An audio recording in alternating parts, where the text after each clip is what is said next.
Hello दोस्तों, मैं हेमंत भारती। आज के इस नए वीडियो में मां शारदा की जन्मस्थली रही कश्मीर के कुछ सुंदर नज़ारे और खूबसूरत वादियों से आपको अवगत कराने वाला हूं। कहते हैं यह खूबसूरत कश्मीर स्वर्ग से भी सुंदर दिखाई देता है। दोस्तों, भारत का केंद्र शासित प्रदेश जम्मू कश्मीर का जम्मू शहर हिमालय की गोद में बसा एक खूबसूरत हिल स्टेशन है। समुद्र तल से 305 मीटर की ऊंचाई पर बसा जम्मू शहर तवी नदी के खूबसूरत किनारों पर फैला हुआ है। यहाँ अनेक मंदिर हैं, इसलिए जम्मू को मंदिरों की नगरी भी कहा जाता है। यहाँ पर अनेक जातियाँ, सांस्कृतिक भाषाओं का संगम है। जम्मू शहर अपनी विशिष्टताओं और प्राकृतिक सौंदर्य के कारण देशी विदेशी पर्यटकों के आकर्षण का केंद्र होता है।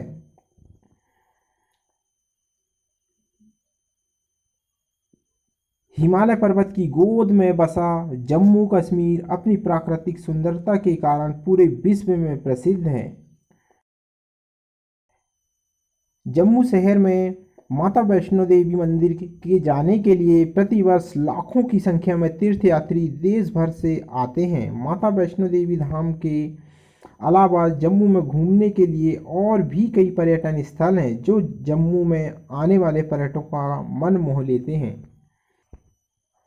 दोस्तों, वैष्णो देवी हिंदुओं का प्रमुख तीर्थ स्थल है। माता वैष्णो देवी मंदिर भारत के सबसे पवित्र और प्रसिद्ध हिंदू मंदिरों में से एक है। माता वैष्णो देवी मंदिर जम्मू से 45 किलोमीटर दूर कटरा शहर के पास स्थित है। विश्व प्रसिद्ध माता वैष्णो देवी धाम में साल भर भारी संख्या में श्रद्धालु दर्शन करने आते हैं।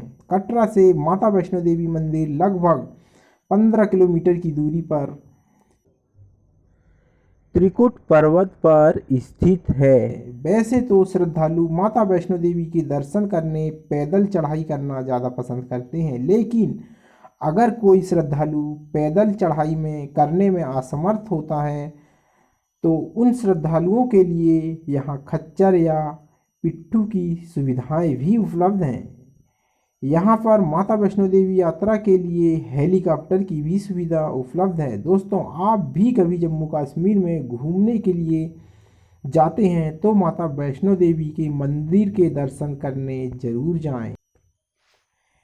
इसके बाद दोस्तों, जम्मू से 267 किलोमीटर दूर अमरनाथ गुफा पूरे विश्व में प्रसिद्ध है। अमरनाथ गुफा हिंदुओं के सबसे प्रमुख तीर्थ स्थलों में से एक भगवान शिव जी को समर्पित अमरनाथ गुफा में हर साल बड़ी संख्या में श्रद्धालु दर्शन करने आते हैं। पौराणिक कथाओं के अनुसार कहा जाता है कि इस अमरनाथ गुफा में भगवान शिव जी ने माता पार्वती को अमर कथा सुनाई थी। अमरनाथ गुफा में हर वर्ष अपने आप बर्फ से शिवलिंग बनता है, जो यहाँ पर आने वाले श्रद्धालु की आस्था का प्रतीक है।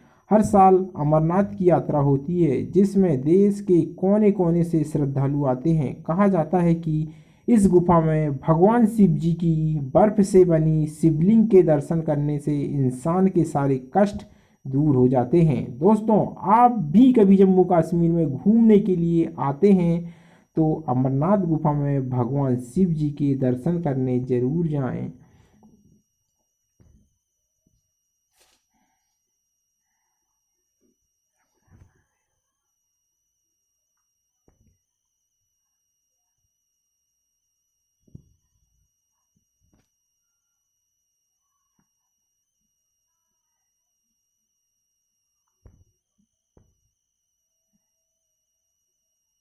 इसके बाद दोस्तों, रघुनाथ मंदिर भगवान श्री राम को समर्पित जो जम्मू शहर के मध्य में स्थित है। रघुनाथ मंदिर का निर्माण महाराजा गुलाब सिंह ने सन 1835 में आरंभ करवाया था, जिसे सन 1860 में उनके पुत्र महाराजा रणवीर सिंह ने पूरा करवाया था। रघुवीर मंदिर की आंतरिक हिस्सों में सोना जड़ा हुआ है जो यहाँ पर आने वाले पर्यटकों का मन मोह लेता है। इस मंदिर में की गई कारीगरी एवं नक्काशी एवं मंदिरों में देवी देवताओं की कलात्मक एवं आकर्षक प्रतिमाएं देखने लायक है। जम्मू का यह रघुनाथ मंदिर भारत के प्रसिद्ध मंदिरों में से एक है। दोस्तों, आप भी कभी जम्मू कश्मीर में घूमने के लिए आते हैं तो एक बार रघुनाथ मंदिर के दर्शन करने जरूर जाएं। कहते हैं दोस्तों, इस मंदिर की आंतरिक सज्जा में सोने की पत्तियां एवं चादरों का उपयोग किया गया है। इस मंदिर में देवी देवताओं की कलात्मक मूर्तियां दर्शनीय हैं। इसके बाद दोस्तों, जम्मू का प्रसिद्ध मंदिर रणबीरेश्वर मंदिर। रणबीरेश्वर मंदिर जम्मू का सबसे प्राचीन मंदिर है। इस मंदिर का निर्माण सन 1883 में महाराजा रणवीर सिंह द्वारा कराया गया था। रणबीरेश्वर मंदिर भगवान शिव जी को समर्पित है। इस मंदिर में भगवान शिव जी की एक विशाल शिवलिंग स्थापित है और इस शिवलिंग के आसपास 12 और शिवलिंग हैं। इसके अलावा और भी यहाँ पर भगवान शिव जी की हजारों शिवलिंग हैं, जो यहाँ पर आने वाले श्रद्धालु की आस्था का प्रतीक है। रणबीरेश्वर मंदिर जम्मू शहर के शालीमार मार्ग पर स्थित। दोस्तों, आप भी जम्मू यात्रा के दौरान इस मंदिर के दर्शन करने अवश्य आएं।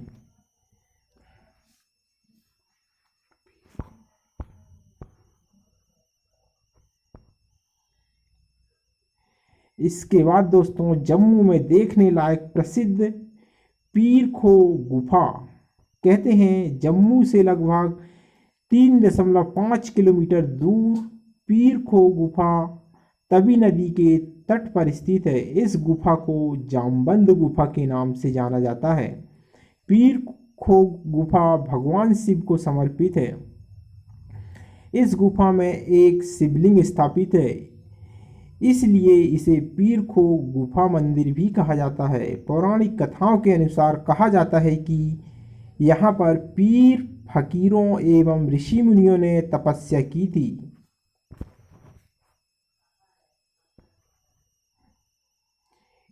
इसलिए गुफा का नाम पीर खो गुफा के पड़ गया। भगवान शिव जी के दर्शन करने यहाँ पर श्रद्धालु आते रहते हैं। दोस्तों, आप भी इस गुफा में दर्शन करने जरूर जाएं। इसके बाद जम्मू का एक और खूबसूरत जगह है अमर महल प्लेस संग्रहालय। कहते हैं दोस्तों, अमर महल प्लेस तवी नदी के किनारे 500 फीट ऊंची पहाड़ी पर स्थित है। लाल रंग की ईंटों से बना यह खूबसूरत महल कभी महाराजा अमर सिंह का आवासीय महल हुआ करता था। यह महल अब एक संग्रहालय का रूप धारण कर चुका है। इस संग्रहालय का मुख्य आकर्षक महत्वपूर्ण चित्र, परिधान व अस्त्र शस्त्र हैं। इस संग्रहालय में एक पुस्तकालय भी है जो देखने लायक है। अमर महल प्लेस की आसपास का नज़ारा बहुत ही खूबसूरत है, जो यहाँ पर आने वाले पर्यटकों का मन मोह लेता है। दोस्तों, आप भी जम्मू कश्मीर के दौरान अमर महल प्लेस संग्रहालय देखने के लिए जा सकते हैं।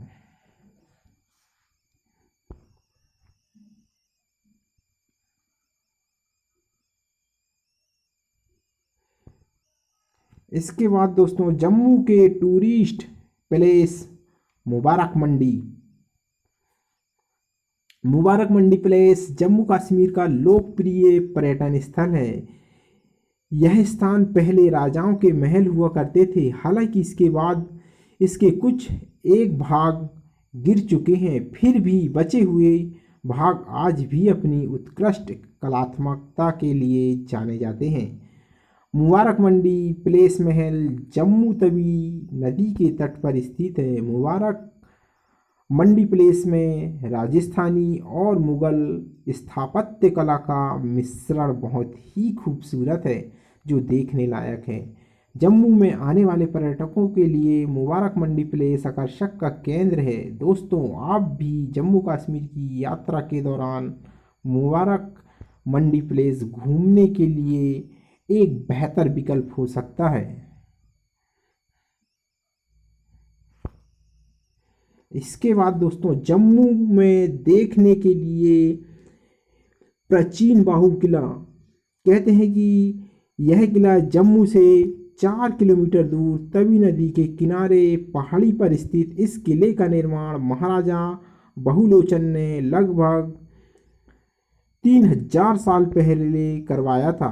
बाद में डोगरा शासकों द्वारा इस किले का पुनः निर्माण भी किया गया। इस किले से पूरे शहर का खूबसूरत नज़ारा देखने लायक होता है। जम्मू के इस बाहु किले में की गई कारीगरी एवं नक्काशी देखने के लिए हमेशा पर्यटक आते रहते हैं। तो दोस्तों आप भी तैयार हो जाइए इस यात्रा के दौरान यह किला देखने के लिए। दोस्तों कश्मीर को भारत का स्विट्ज़रलैंड क्यों कहा जाता है, आज हम आपको बताते हैं। कहते हैं दोस्तों कश्मीर घाटी को स्विट्ज़रलैंड की तरह प्राकृतिक और नरसिंह सौंदर्य की अनुपमता के कारण भारत का स्विट्ज़रलैंड कहा जाता है, क्योंकि स्विट्ज़रलैंड के पहाड़ी की तरह कश्मीर की पहाड़ी ढलान भी साल भर बर्फ से ढके रहते हैं।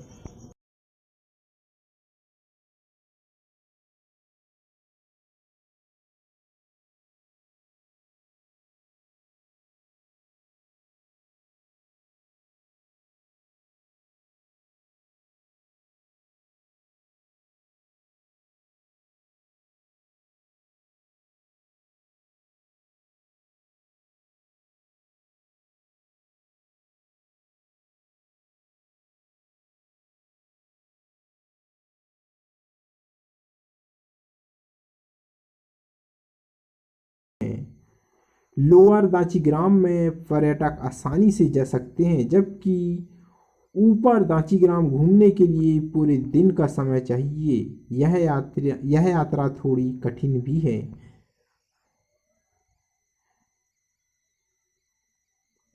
कहते हैं दोस्तों कश्मीरी भाषा में दांचीग्राम का अर्थ 10 ग्राम है। इस राष्ट्रीय उद्यान के क्षेत्र में 10 गांव हुआ करते थे, जिन्हें हटाकर यह संरक्षित क्षेत्र बनाया गया था। दांचीग्राम राष्ट्रीय उद्यान पश्चिमी हिमालय की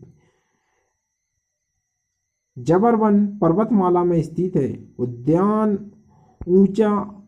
उच्च ऊंचाई वाले शीतोष्ण क्षेत्र में स्थित है। इसकी ऊंचाई 5500 फुट से 14000 फुट तक की है। ऊंचाई में इतनी विविधता के कारण यह हल्की ढलान वाली घास भूमियों में से लेकर ऊंची चट्टान व पहाड़ हैं।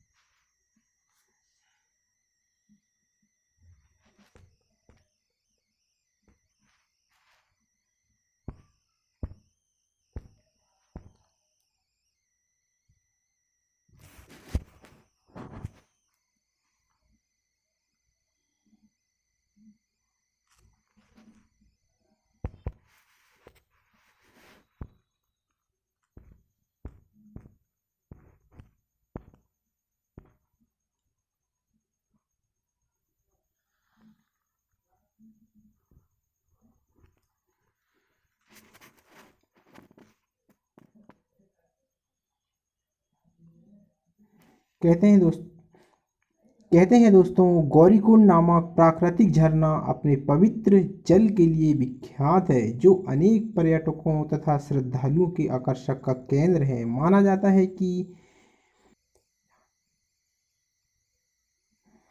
जहां देवी पार्वती प्रतिदिन निकट के शुद्ध महादेव मंदिर में पूजा करने के लिए जाने से पूर्व आया करती थी और स्नान किया करती थी। यह भी कहा जाता है कि इस कुंड तालाब के पवित्र जल में स्नान करने से मनुष्य दुर्भाग्यशाली नहीं होता। पर्यटक यहाँ से कैलाश पर्वत देख सकते हैं। यहाँ भगवान शिव और देवी पार्वती का एक मंदिर भी बनाया गया है, जहाँ वर्ष भर श्रद्धालु आते रहते हैं। यहाँ प्रतिवर्ष जून में एक मेला आयोजित किया जाता है, जिसके दौरान शंकर और उमा के रूप में भगवान शिव देवी पार्वती की पूजा की जाती है। तीर्थयात्री पूजा करने के पश्चात देव की नदी में स्नान किया करते हैं। गौरीकुंड जम्मू से लगभग 100 किमी की दूरी पर गौरीकुंड के निकट पाटनी टॉप एक अन्य दार्शनिक स्थल है जो सुंदर दृश्य वालियों एवं रोमांचकारी पर्यटकों के लिए प्रसिद्ध है। इस रोमांचकारी पर्यटकों में पैराग्लाइडिंग और हॉट एयर बैलूनिंग, गर्म हवा वाले गुब्बारों की सैर प्रमुख है। इसके बाद दोस्तों सुकराला देवी मंदिर, देवी शारदा की अवतार सुकराला माता को समर्पित यह प्राचीन मंदिर समुद्र तल से लगभग 3500 फीट की ऊंचाई पर स्थित यह कठुआ जिले के बिल्लावर में स्थित है। देवी सुकराला को मां दुर्गा का स्वरूप माना जाता है। इस मंदिर का निर्माण प्राचीन हिमालय के चुंबा के निर्वासित राजकुमार माधव सिंह द्वारा करवाया गया था। एक पौराणिक कथा के अनुसार देवी ने स्वयं को एक पत्थर के रूप में बैठी हुई अवस्था में अंकित कर लिया। यहाँ शेर पर बैठी हुई देवी की पीतल से बनी मूर्ति जिसका शीर्ष भाग चांदी से निर्मित है। यहाँ श्रद्धालु देवी दुर्गा के महिषासुर मर्दिनी स्वरूप की पूजा किया करते हैं जो राक्षस राज महिषासुर के शीर्ष पर खड़ी हुई हैं।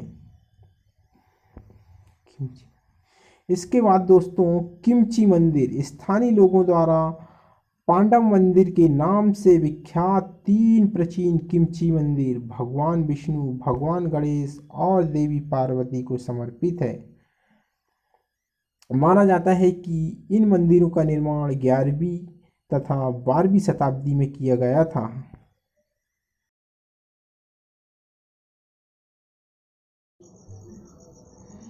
दोस्तों कश्मीर को भारत का स्विट्ज़रलैंड क्यों कहा जाता है, आज हम आपको बताते हैं। कहते हैं दोस्तों कश्मीर घाटी को स्विट्ज़रलैंड की तरह प्राकृतिक और नरसिंह सौंदर्य की अनुपमता के कारण भारत का स्विट्ज़रलैंड कहा जाता है, क्योंकि स्विट्ज़रलैंड के पहाड़ी की तरह कश्मीर की पहाड़ी ढलान भी साल भर बर्फ से ढके रहते हैं।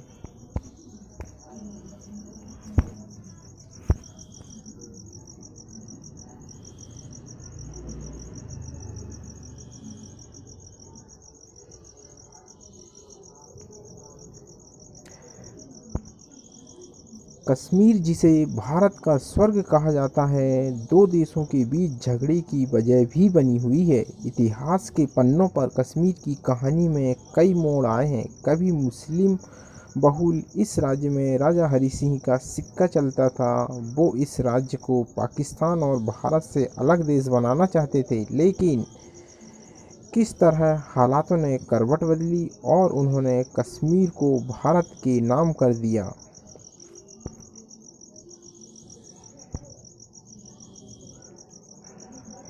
दोस्तों पौराणिक इतिहास देखा जाए तो कश्मीर का नाम ऋषि कश्यप के नाम पर बसाया गया था और कश्मीर के पहले राजा भी महर्षि कश्यप ही थे। उन्होंने अपने सपनों का कश्मीर बनाया था। कश्मीर घाटी में सर्वप्रथम कश्यप समाज निवास करता था। भारतीय उपमहाद्वीप के सबसे उत्तरी भौगोलिक क्षेत्र कश्मीर का इतिहास अति प्राचीन काल से आरंभ होता है।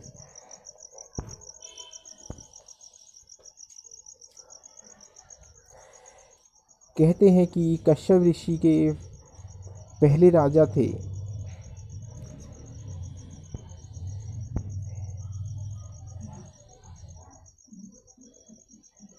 कहते हैं दोस्तों उनकी एक पत्नी कद्रू के गर्भ से नागों की उत्पत्ति हुई, जिनमें प्रमुख 8 नाग थे: अनंत, शेष, वासुकी, तक्षक,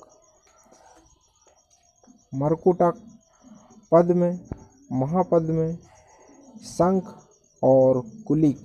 इन्हीं से नागों की स्थापना हुई, नागवंश की स्थापना हुई। आज भी कश्मीर में इन नागों के नाम पर ही स्थानों के नाम हैं। कश्मीर का अनंतनाग नागवंशियों की राजधानी थी।